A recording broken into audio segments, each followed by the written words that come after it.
Now we will take a moment to introduce you to our speakers.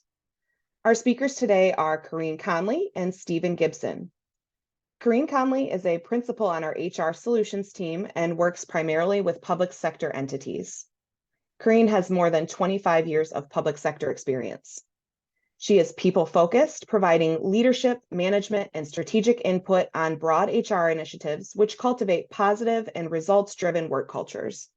She helps to ensure that Raymond's valued clients have operational controls, administrative and reporting procedures, and people systems in place to effectively meet organizations' needs.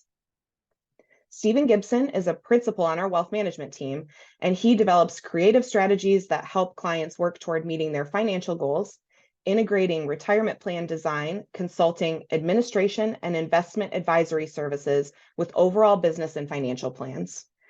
He works with a cross-functional Raymond team to proactively guide each client, considering tax law and efficiencies, estate planning, and accounting needs along the way. Corrine, you may begin the presentation. Good morning, everyone. Thank you, Ashley, for that introduction. Today, we're going to take a road trip. We are going to embark on a journey to a workplace where employee engagement thrives. For a minute, think about employee engagement. Think about your organization. We're going to take a trip to a place where productivity is high, where engagement is high, where collaboration is high, and more importantly, where your morale is high. So those three things we're going to cover today. We are going to explore the current workforce landscape. We're going to navigate detours, talk about retention and engagement, and then we're going to equip you with at least three, probably a few more things that will drive your employee engagement. These are things that you can actually input today.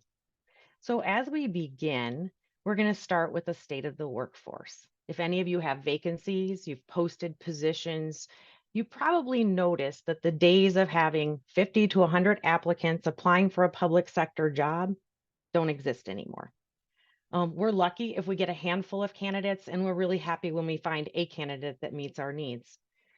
Those challenges are real. What's happening in the labor force today is there actually a shortage of employees looking for the jobs that we have available, to the tune of about 2 million.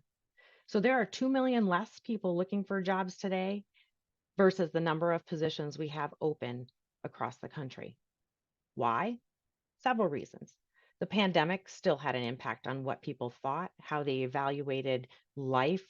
Some made choices that they were not returning to their current industry. Some made choices that they were going to retire. Some exited completely. But then we have the baby boomers. The baby boomers actually are exiting the workforce. And there is not a generation that is flowing behind them that will fill those vacancies. No other generation has the same level of population coming into the environment. So we inherently have a gap in the number of people that are applying for positions. So if you feel that you're not getting as many candidates and you're struggling with that, that's a reality that's happening right now in the workforce. So our first polling question should be coming up. And that question is going to be, on average, how much of turnover is preventable? So if we already have a struggling workforce, we know that we're not able to find the candidates that we need. We can't really afford to lose the ones that we already have in the organization. So if you take a minute and respond to this polling question, we will get to the answer in just a minute. So let's look at what's happening beyond just the vacancy of people in the organization, right? Or willing to apply for positions.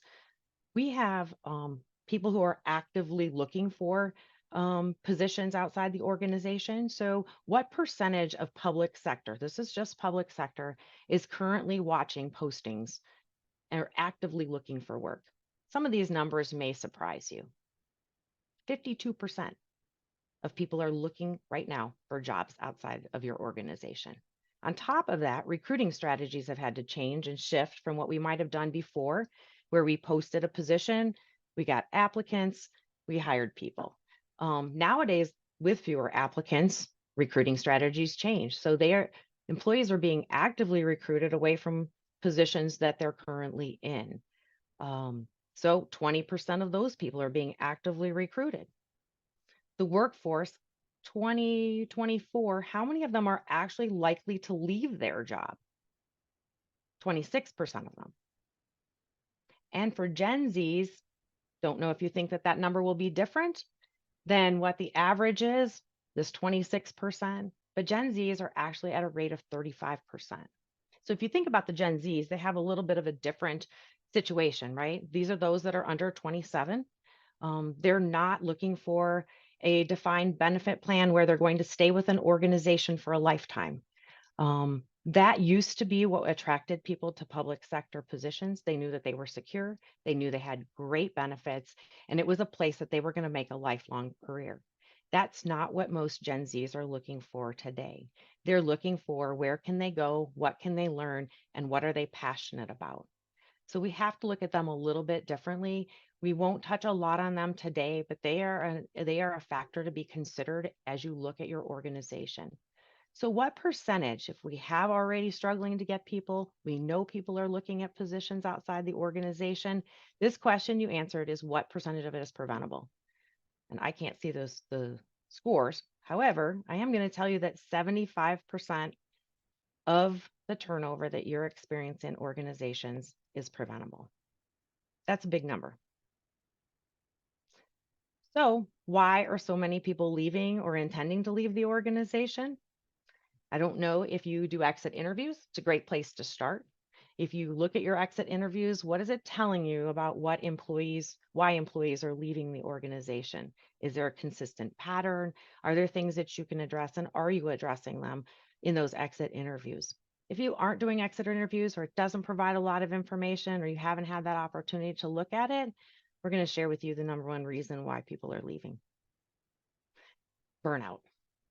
So if you look at this scale, which is produced by Gallup, they're in the top 4, K through 12, colleges and universities, and government all rank with among the top 4, 4 with the most burnout.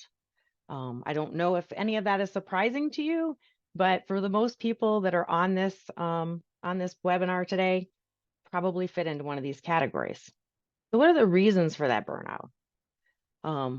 Gallup tells us that the reasons for the burnout are unfair treatment, unmanageable workloads, lack of role clarity. So if you think about the times when we're strapped for budget, our tax dollars aren't going quite as far as they used to. We started to adopt that philosophy. We're going to do more with less, right? So we added to somebody's plate. They might have been clear on what their roles and expectations were, and then we continued to add and change those positions as we needed them to fill within the organizations. That happens. But what also happens is it's happening in so many levels in an organization that what that takes away is sometimes it takes away the time. So the lack of communication and the support from administrators is up on that list as well. And really the connection with and lack of support from management. Those all have influenced that feeling of burnout by employees in the public sector. I don't think any of us could look at that to say, oh, we don't have any of those things going on. We haven't asked people to do more. We don't, do we communicate as well as we should or could? And then the one other time factor that fits into the public sector arena with regards to the stress is really unreasonable time pressures. So we know that we serve our customers, the taxpayers of organizations or those that are paying the wages in the public sector, are the closest you're ever going to get to somebody who's paying your salary. So we know that that is forefront of meeting their needs and making sure that they're responded to. So that may or may not have been a surprise to you. Employee engagement, this is our next stop. This is what we're here to talk about. And I want to start off with really what we define as employee engagement. And there's 3 factors that go into it. It is somebody who feels passionate about their job.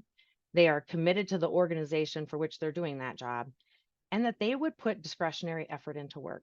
They're the ones that might go above and beyond, that when you ask them to do something or they participate in activities after work, or they're the ones that you really see being very engaged. There are 3 types of engagement in your organization, and this is across any organization. And it will be different for each organization, what percentage of your employees fall into each of these categories. So think about your organization for a minute and the people that you have within the organization. We have those that are engaged, those are thriving at work, they're passionate, they're enthusiastic, they're ready to go. We have those that are not engaged. We'll call them quiet quitters. Sometimes we refer to them as retired on the job. They are really just there to get their work done. They're not going to go above and beyond. They know exactly what needs to do to be able to maintain that level of doing their job. Then you have your actively disengaged. These are your loud quitters. They're the ones who are generally disgruntled. They're not happy about things. They tend to question things. Um, the filter more of the negative and unhappy individuals. So those are typically your three buckets of engagement when we look at engagement. Right now, this is 33%. We just got Gallup's updated updated data for this year, and this has really dropped to 30%. The not engaged has increased to 53%, and the actively disengaged is holding at 17%. So while engagement differs from each organization, we really are striving to make engagement the highest number. Not engaged would be the second highest, and as little as we can have in the actively disengaged. So how do you know what's going on here? Employee engagement surveys are a great baseline in order to understand what's happening in your organization. They can provide a lot of data and details with regards to what specifically is happening in the organization. It can go and provide you really a roadmap on where you start to tackle some of the challenges that you might be facing. So it's a great place to start if you haven't done one. If you do a stay survey, you'll at least know why people are staying within your organization so that you can continue to do the good things that you're doing. So employee engagement, when the rubber hits the road, employee engagement is determined really by meeting your employees' needs. It seems basic, but what's really included in that and how much focus do we put on it in the organization? And that focus will really impact how your engagement numbers look. So let's talk about the first one. We'll stop here. Keeping the vehicle in good working condition, really meeting your basic needs for your employees. The photos here show that either of these vehicles, yes, they're both vehicles, but do they really get you to where you need to go? Do employees know what is expected of them? Do they have goals, priorities? Do they understand how they fit within the organization? And more importantly, how they tie to the greater goal of the organization. We talk about their meeting their goals and objectives. Do they have the tools that they need? Have they been trained to do what we're asking them to do? Managers are one of those. We promote a great employee, we put them in management positions, and we don't often equip them with the training skills that we might need. So if you find that there is that disconnect, that part of it can be a training issue. It can be making sure that people have their needs. And then do managers regularly check in on those goals and priorities? Now, for individuals who have unions and you don't do performance evaluations, you may or may not do a performance evaluation. There are still ways to be able to have those conversations on a regular basis, to even set expectations and goals and priorities for employees. You can look at doing an employee development plan and really focus on how do we grow the employees within their position and for the future of the organization. So those are things to keep in mind, even though sometimes we'll say, oh, we don't do a performance evaluation. You might not do a performance evaluation, but that isn't necessary in order to be able to set their goals, priorities, and help them meet them. What we do know, this is stop number 2, is the licensed driver. How equipped are your managers to handle today's workplace challenges? Engagement is highest among employees who have some type of daily communication with managers. Are they connecting with each of those individuals on a daily basis? Managers should connect with their employees. Some of these numbers might be surprising to some. Employees who have regular meetings are 3 times more likely to be engaged, but only 31% of managers are engaged. So if you're looking at your manager levels, who's above them and what does their engagement look like? That has a direct correlation to what your managers are feeling, Your workers are 59% more likely to be engaged if their manager is. So take a look at that section of the organization. Managers should connect with their employees on a daily basis. They should hold weekly one-on-ones. They don't have to be long. Someone will say, I don't have time to put that in my already busy schedule.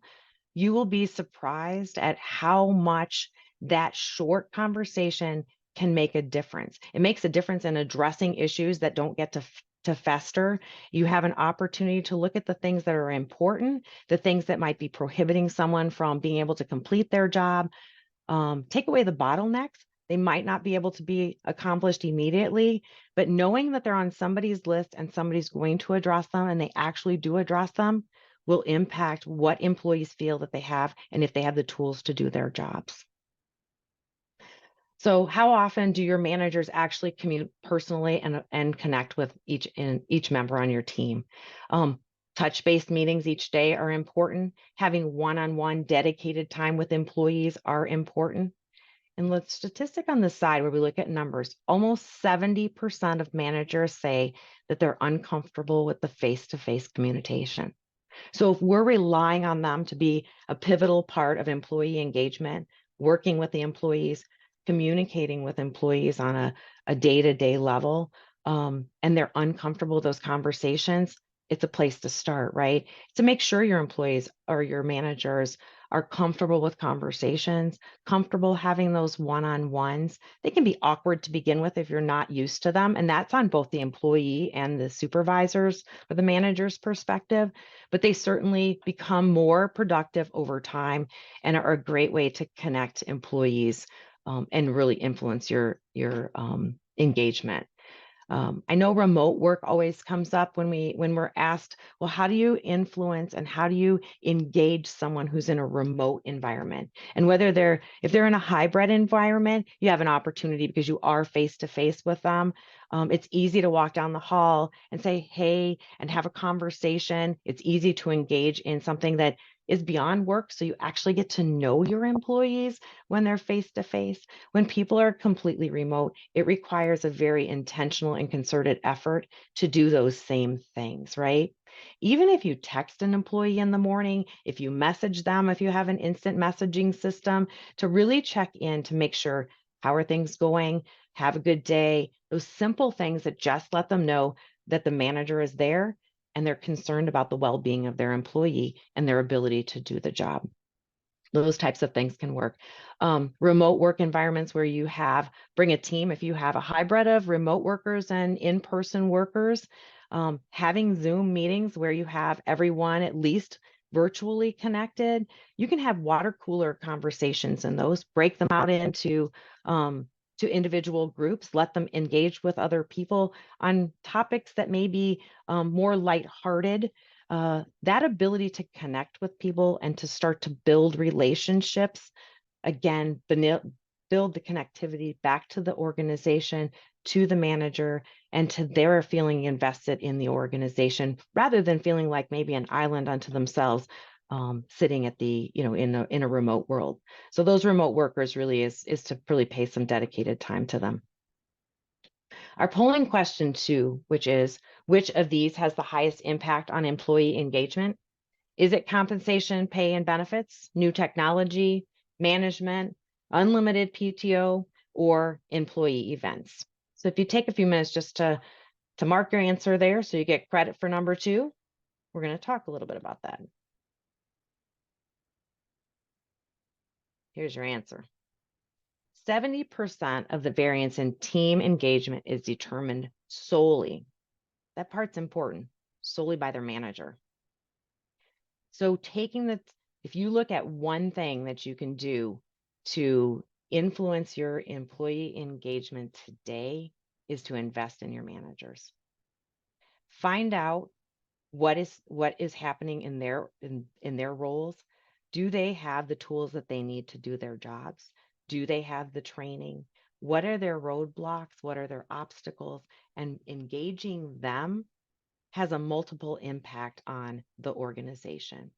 So that part of your organization, the employee management, getting them comfortable with having conversations, getting them comfortable with what is expected of them, getting them able to communicate expectations to their employees and to share information that's coming from the top of the organization to everyone in that organization. It's important to even the person who might be the lowest level employee in the organization to know that they are valued in the organization and what role and impact do they play on the whole organization.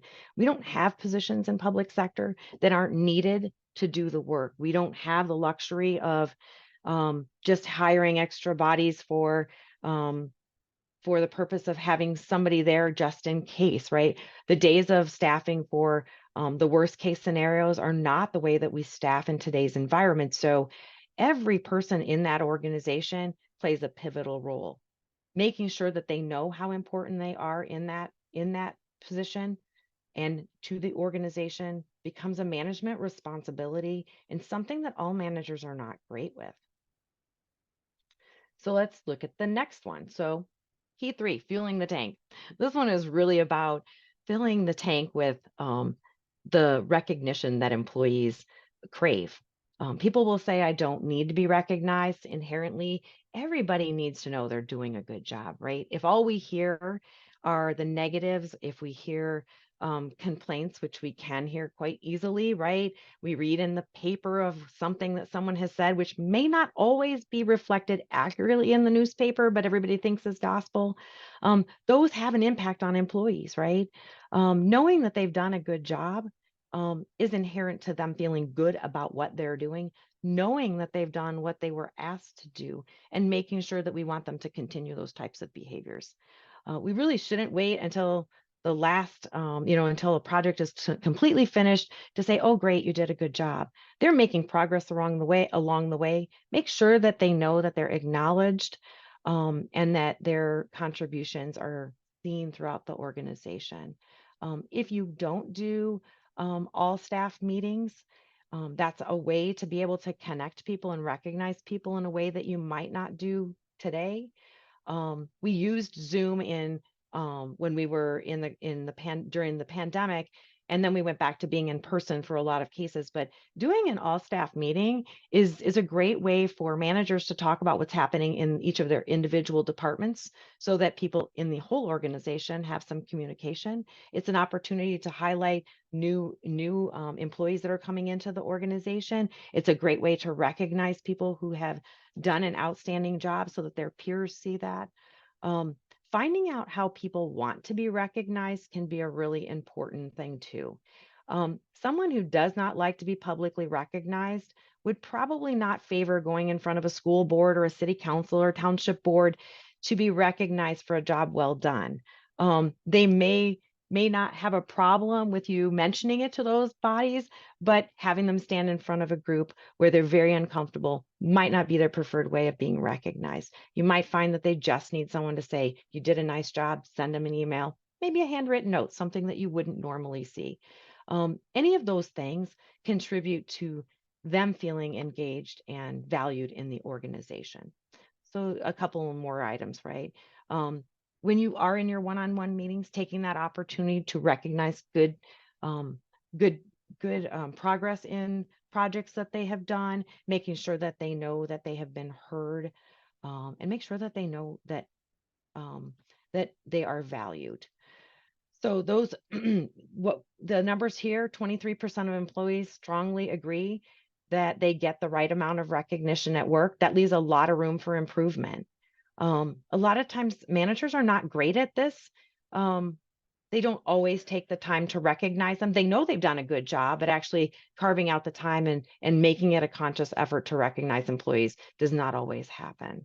So 20 to 30% of workers say that their efforts are routinely ignored. So if I anticipate that my efforts are ignored, do I really care if I'm going to do anything greater or less? If I'm not going to be seen anyway for what I'm doing great, you start to reduce their engagement, certainly within the organization. And I think these numbers are even more startling. Employees are 5 times more likely to stay and 4 times more likely to be engaged at an organization if their managers regularly acknowledge them. We need to keep them in the organization, and this is one of those ways that we can do that. So as we get to the end of this portion, the 3 takeaways really: you need to keep the vehicle in good working condition. Make sure employees have what they need, the resources to be able to do their jobs. Those basic needs, you would be surprised at what someone thinks that they really need. They can be very simple fixes, but if not fixed, can have a lasting impact on that employee engagement. Using your managers, as we said, the managers, connecting them and communicating with their employees, creating opportunities, sometimes outside of work, just to connect, to not focus only on work, but to make them feel that there is a connection there beyond just the work. You're more likely to be engaged with someone you have that relationship with, that you feel that if you have that relationship, if you don't follow through on something, you feel like you're letting somebody down, right? You connect them as a part of a team, and you start to gain a lot of benefits. What we know about engagement is we know that it can increase productivity, it can reduce absenteeism. Those are beyond what we see happening just with people coming and going in the organization. But those types of things can actually produce even greater results, not just people that want to stay with us, but people that are producing even more than what they made today, because they feel valued, supported, and have the tools that they need to do their job. Sometimes it's flexibility, right? Are we flexible in understanding? Do we know enough about our employees to find out why something might be occurring? If people are late to work on a regular basis, and this happened in a previous employer I was with, I had an employee that couldn't show up to work in the morning. It would be hit or miss, but most often he was late, and addressing that, really, he relied on public transportation. It took him 4 buses to get to work. So having a starting time that didn't work and align with the bus schedule meant that he was going to be late and ultimately disciplined. Or I could work with some flexibility, and how do we change the work schedule to make sure he had the ability to get to work? He was making every effort to be there. So sometimes knowing what's going on in your employees' lives has an ability to meet needs that you didn't know existed, and they may not have even asked for in that regard. And then remember to fuel their tank, giving that positive reinforcement, having the opportunity to connect with the employees, and recognize the great things that they're actually doing. Those are the things that will really get you to a point where if you didn't do anything else today, you took a takeaway from today is talk to your managers. Have the opportunity to sit down and find out what their challenges are. Find out how comfortable they are in recognizing and connecting with their employees. And if you are a manager and you're listening to this, think about the last time that you intentionally scheduled time with each of your employees, had those one-on-one opportunities to find out what they need and what might be going on in their world. The other thing that employees are drawn to and that you get in those conversations is, where do they want to grow in the organization? So some people really are happy in doing what they're doing because that's what they wanted to do. Others have greater aspirations within the organization. And by you identifying those early and creating opportunities to mentor them or give them opportunities to work on projects that might be in their area of interest, you will help to engage them as well. That avenue will help you open up for your Gen Zs who want to be somewhere where they have a potential to grow. And I think public sector in some regards have been painted with a brush that we're not always as progressive. We may not move quite as fast.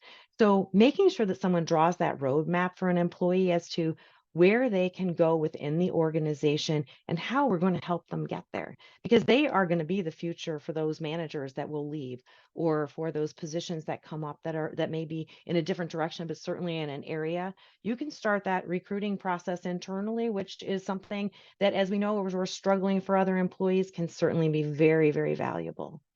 So as you leave today, I hope you've taken away a couple of things that you can implement into your organization.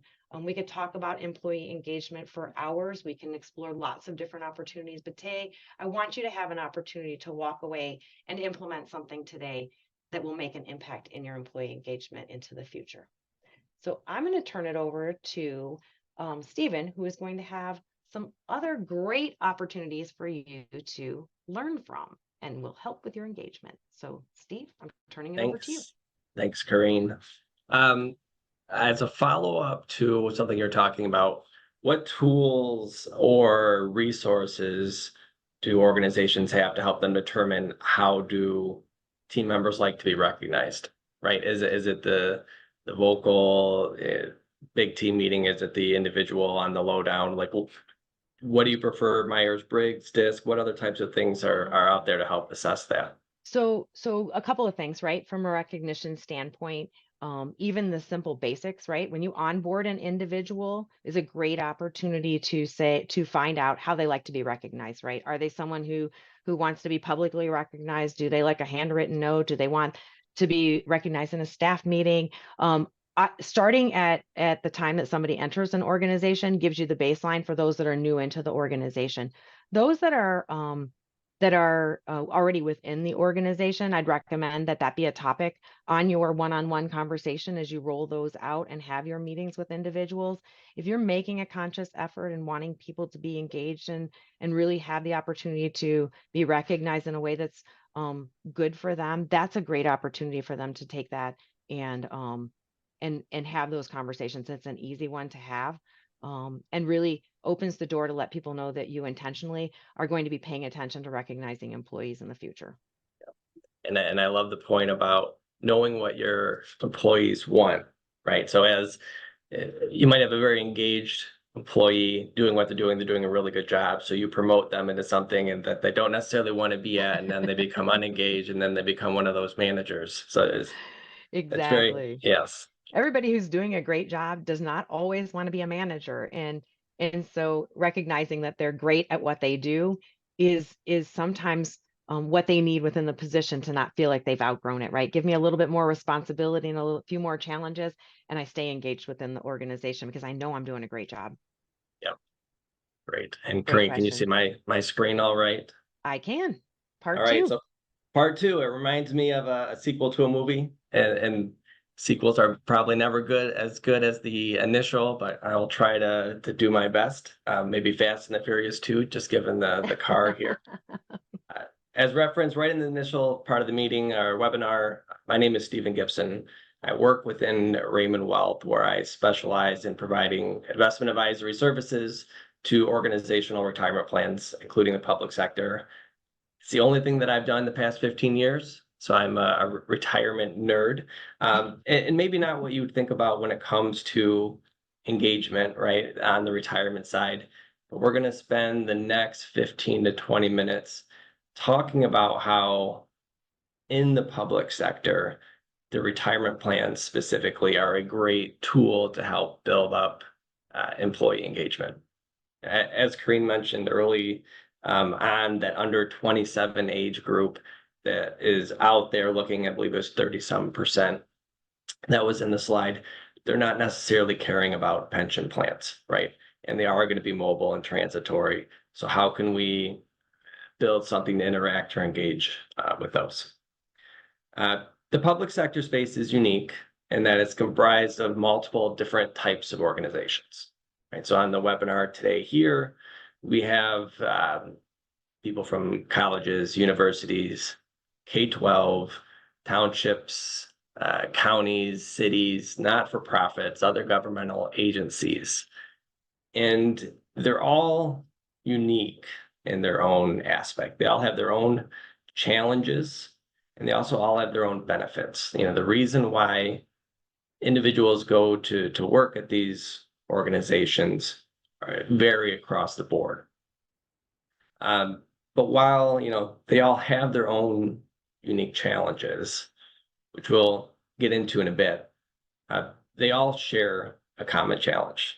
And then Karina's already covered, and it's employee engagement. Right? That's across the board. Everyone is dealing with it. Public sector, private sector. It's a large issue today.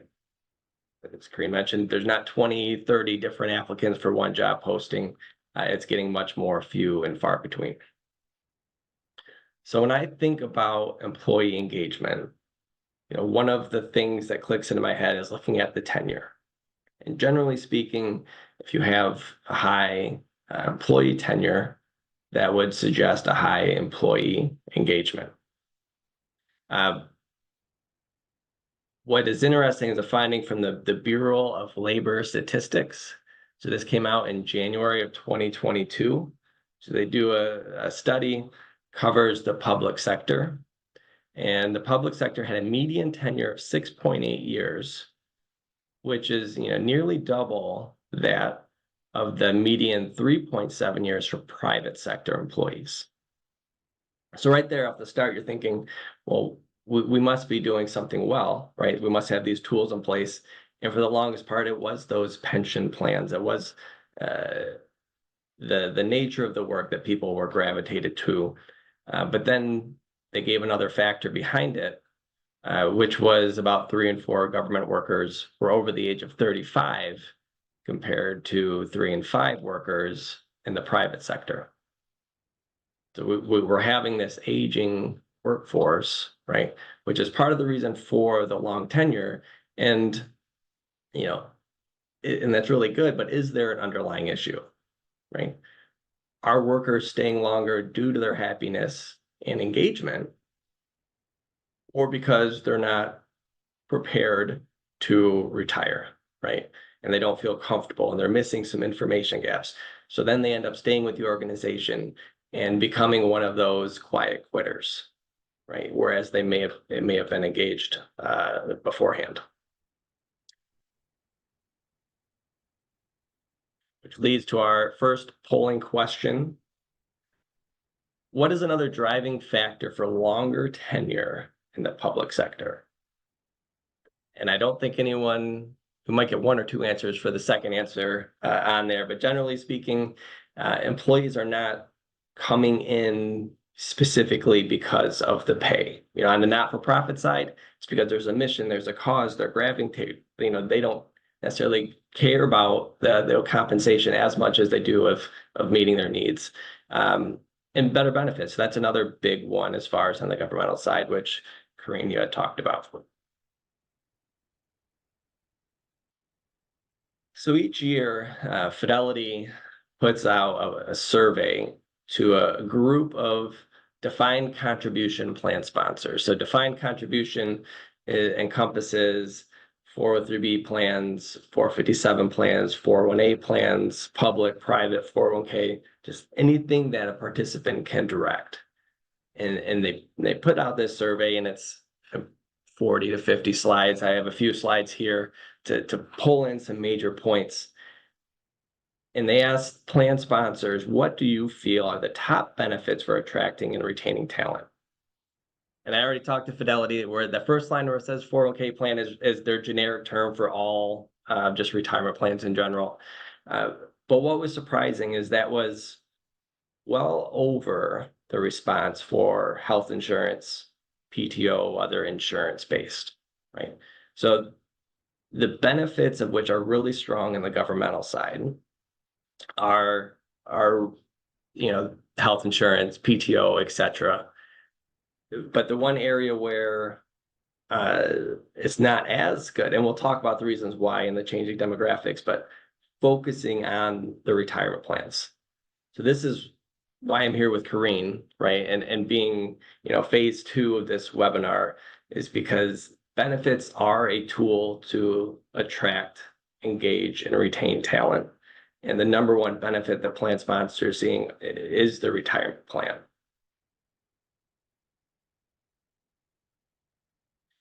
So circling background onto the earlier comment about an aging workforce, right? So what are the impacts of an aging workforce in an organization? There are costs and benefits, right? And here there's 4 main costs. We're going to focus on the 2 to the right, so right in the middle of the page. 2 key things. 1, workers are delaying retirement can have a lower productivity, right? They don't want to be there, right? But they have to be there. So they become unengaged. And since they're there and they're unengaged, they're reducing the mobility for the younger workers. right? Corinne had mentioned talking to your younger workers, knowing how they want to progress, knowing how they want to grow, right? If they're not seeing that in the organization because people aren't moving on towards that retirement phase, that could really take away from their own engagement. So it's a double-edged sword, right? The people that can't go are become unengaged, the people that are staying, become unengaged. So what can you, as a plan sponsor, do to help? And there are some unique things in the public sector, which isn't found in the private sector, which present specific hurdles that plan sponsors need to overcome in order to put together the best possible benefit for their participants to help drive engagement. So I'm going to go through and speak to each one of these. And as I do, think about your own plan, right? And think about how it's being communicated, how it's being designed, how it's being run, and if the goals that you have set for it are being met, or even if there are goals for it. So the first obstacle that we have is history. Going back, generally speaking, public sector back in the day, it was very, very pension heavy, and it still continues to be very pension heavy. But there was never the 457 to 403B plans never were really up front and center, right? They were there. They've never been looked at and said, okay, is the design of this the best that it can be, right? In that fidelity survey, well, what are plan sponsors doing, right? Looking at history and how, these public sector plans haven't changed much in the past. What are plan sponsors doing?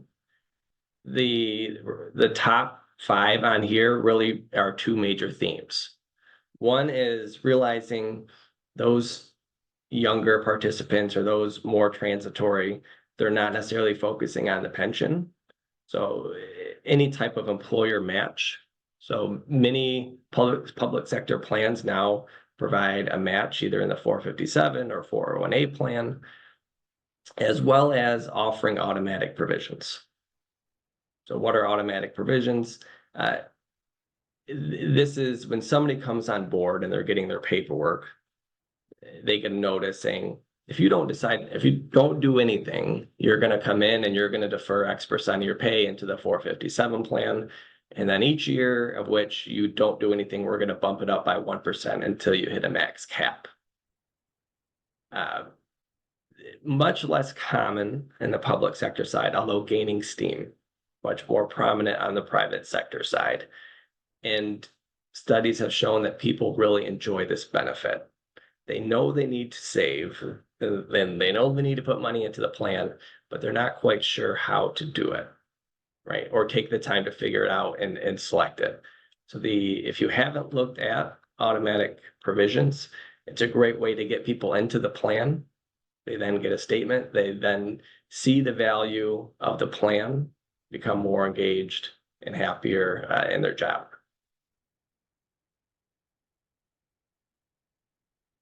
Perspective. So this ties slightly into the history.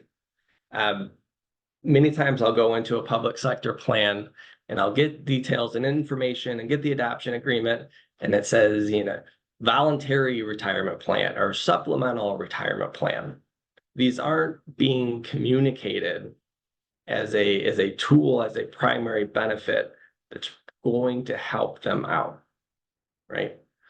The wording suggests to the participant that, the plan's not vital or important, or the plan sponsor doesn't think it's important, right? If you had this really important benefit or really important thing, you wouldn't give it a name of, voluntary or supplemental.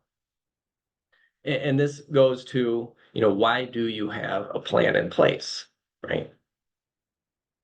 So Fidelity asks, well, what are your top retirement plan goals and concerns? So if you have a retirement plan for your organization and you haven't established what your goals are, it's a great exercise to do. The third one for the goal of offering a plan, that blue color, is to attract and retain employees. And the top concern for the plan is whether the plan is actually helping to attract and retain top talent. So in those exit interviews, as Karina was talking about, asking questions as it relates to the benefit plan, and if they realized or appreciated it for what it was worth, and what else could be done to make it more beneficial. Polling question number 4. How are you feeling about the topics that we've discussed so far? I'll check the first one and potentially the fourth one for Kareen's, just because I always learn some stuff when Kareen presents. All right, moving on to one of the biggest obstacles that's impacting your retirement plan. It's not widespread across every plan. However, in many governments, municipalities, school systems, there's a propensity to use or offer multiple vendors, multiple record keepers that participants can select from in order to set up their plan.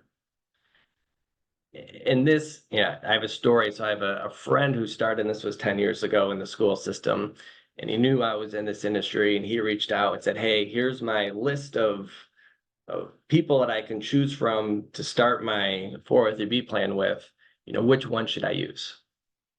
And it was a listing, I think, of 11 different vendors with just an email address and a phone number. And I went through and I helped him out, but it took a very long amount of time.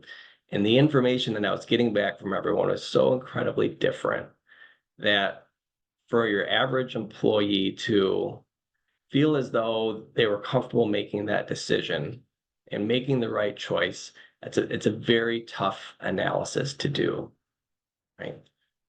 When you have multiple vendors, it ends up not being a partnership with your record keeper and saying, what are the goals for the plan? How can we partner with the record keeper to meet them, right? How can we boost deferral rates, boost savings rates, offer the right education, which we'll talk about here in a second. It ends up being, in a lunchroom or on a forum where everyone's competing against each other to get that employee to go with them. And that's not the way to really build engagement. There are a lot of other reasons why multiple vendors are not the best. It ends up being more costly, right? So that doesn't sit well necessarily with participants. It's much more oversight perspective on you, the plan sponsor, having to supervise and have oversight on multiple vendors, different payroll feeds, different plan provisions. It just doesn't set you up well. So one of the things, if you find yourself in this position, is to say, is this still appropriate? Should we do an analysis, a consolidation analysis? Should we limit or reduce the number down? What's our goals for the plan? And by having multiple vendors, does that really help us get to where we need to be? I have 2 left here. Oh, the fidelity slide. So you as a participant, when you're using a record keeper, there's different things that you go out when you search for. So what are some things of which, from a record keeping standpoint, are important? Website, service. That third one down is payroll integration. If you've never explored that, Kareen's nodding her head, yes. It's a way that you can remove a lot of the manual labor and opportunity for error by automating your payroll and your record keeping to sync together. So if you've never explored that, that would be a key thing to do. Education delivery. In the public sector, what happens a lot is there's a lot more one-on-one meetings. There's a lot more either the record keeper or the advisor coming in, meeting with a participant on a one-on-one basis and talking to them. And what ends up happening is it's the people that are already engaged. It's the people that are already doing the right thing, which are going to those meetings. And the people that you really want to explain the value, give the education to, those are the ones that don't sign up for those, right? So exploring the way from an education delivery standpoint, how can you better reach out? And here we're looking at different mediums to use, right? So we have, recorded webinars, much like we're doing here today, right? Small snippets, the website information, the one-on-ones, the group meetings, and targeted meetings, right? So instead of coming in and doing a generic session on here's your retirement plans, let's make it more specific. So what do plan sponsors really want from an education delivery model, right? So if you're thinking back and you're thinking about your own plan, think about the last time that you saw your advisor or record keeper from an education perspective. What was covered and did you get a lot out of it, right? And what are the goals from doing that education? On the left-hand side here are the higher responses. The second one in retirement income is an unusual one or a newer one. And retirement income is how do I get money out of the plan? How do I live off of it? How can I make this money last, right? Financial wellness is really big too. So managing debt, learning about loans, consolidation, things of that sort, as well as learning more about healthcare and Social Security. So think about what's going to engage your participants the most. And yes, they aren't necessarily retirement plan specific, Social Security and healthcare or financial wellness, but it's a way of which we can reach out and engage those employees. And if they're more knowledgeable about these topics, they're more likely to come and use the plan. Lastly, we have oversight. So this is another one that's more unique in the public sector. And I've found many instances where I'll go and I'll talk to an organization and there isn't quite sure who's doing what for the plan, right? There's some as far as, hey, what happens when you have a fund that's underperforming? Who's going to, who fixes it, right? Who has that responsibility, right? Do you know how much your plan costs? Have you established your goals, right? Do you have a committee? Do you have any notes? Are you meeting with your advisor? Many times there's not even an advisor on the plan. And while the pension side of things has been very structured, right? There's a committee in place, there's an investment policy statement, it's completely buttoned up. On these 457, 401A, 403B plans, there isn't that same framework put around it. And by not having that same framework put around it, it ties up all of these things together that we just talked about, right? It's no one really determining what's the best education delivery model. No one really taking a step back and saying, is the plan designed right? How are we communicating it? Right? Are we gaining all these administrative efficiencies that we can? There's a lot of opportunity on the oversight side. So as you're thinking about this, is who is in charge of our plan? I like to request a list of authorized signers from the record keeper. I tell clients to do that or organizations.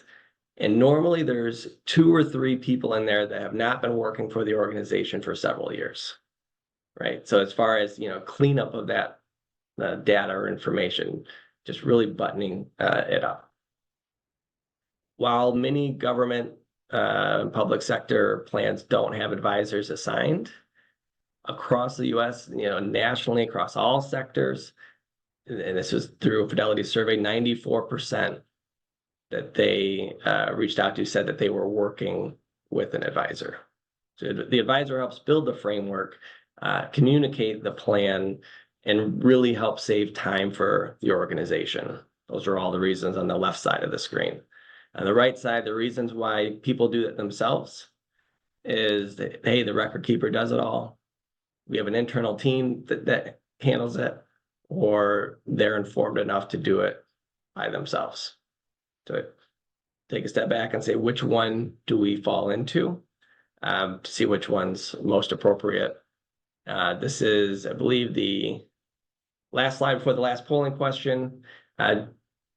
If you're not working with an advisor and you are doing it yourself, an advisor can help build the engagement for the plan, help engage participants, and really help drive the plan and the organization going forward. And now we will switch over to the last polling question. All right, what hurdles are currently your biggest obstacle for your organization's retirement plan? So those are the 5 that we went through, so they may or may not be on there. Feel free to click other if you're all set, good to go.